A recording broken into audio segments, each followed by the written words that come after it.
Good morning and welcome. First topic, exponents, basic laws and rules of exponents, right? So you were introduced in grade 8 and 9 to exponents. Now refreshing.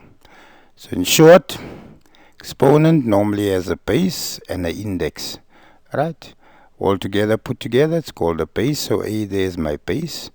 N, there's an index, but yeah, most of the time your teachers just call it the exponent.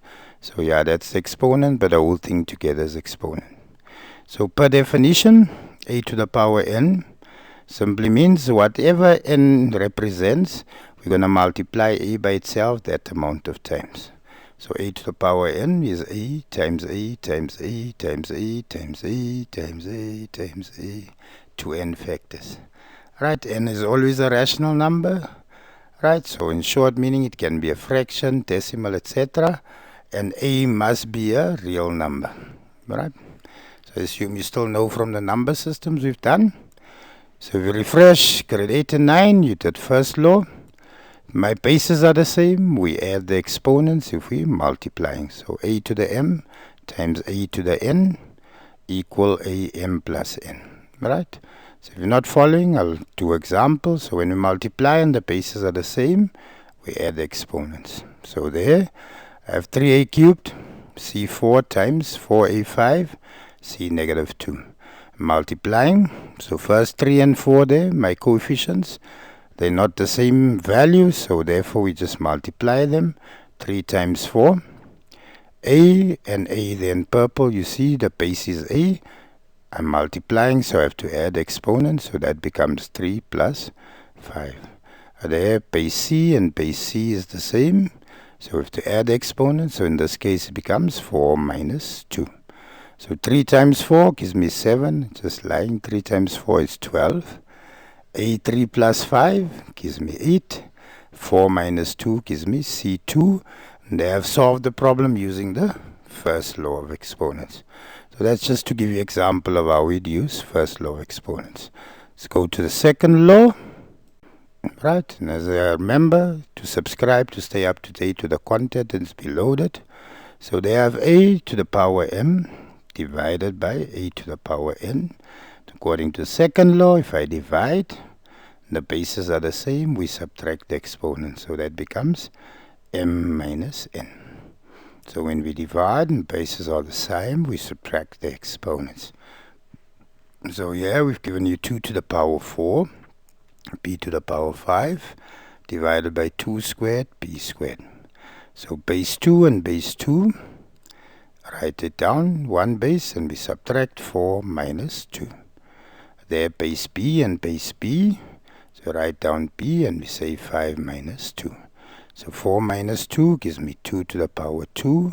5 minus 2 gives me b to the power 3. Right, third law, you ready? Right, so we look at the third law. Third law, when I have a base with exponent in a bracket, and I raise that whole exponent to a further exponent, then we will multiply the exponents. So you see there, am raised to the power n becomes am times n.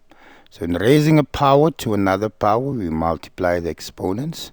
So there, a2 raised to the exponent 3 would simply become 2 times 3, and I assume you know 2 times 3 is 6, right, and not 5, no? a to the power 6, but yeah, I've seen learners do that when you'll start stressing unnecessary in exam and overthink a problem. Right, so a to the power 6. Look, fourth law is now when I just have more than one power or more than one base in the bracket. So I have a to the power m and b to the power 1. Remember, there's invisible 1. That's raised to another exponent. Every base inside must be multiplied with the exponent outside. Very important. Right, so there, a, m times n, b, 1 times n, becomes a m n, and b to the power n. So when 2 or more bases are multiplied and raised to a further exponent, raise each one to the exponent. So if you look at the example here, and the colors look like ligerish, ne? I'm wishing for ligerish.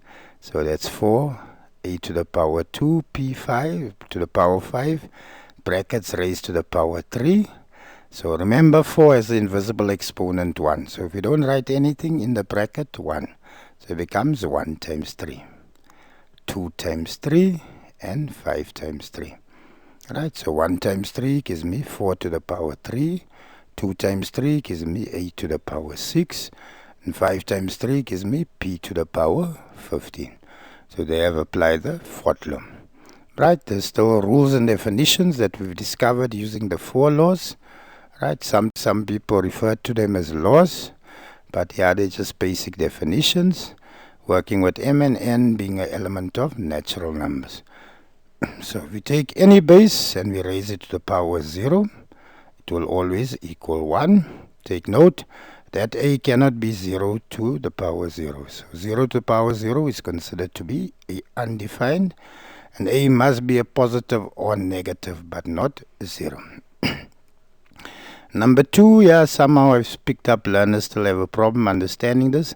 So hopefully between number 2 and 3 you understand.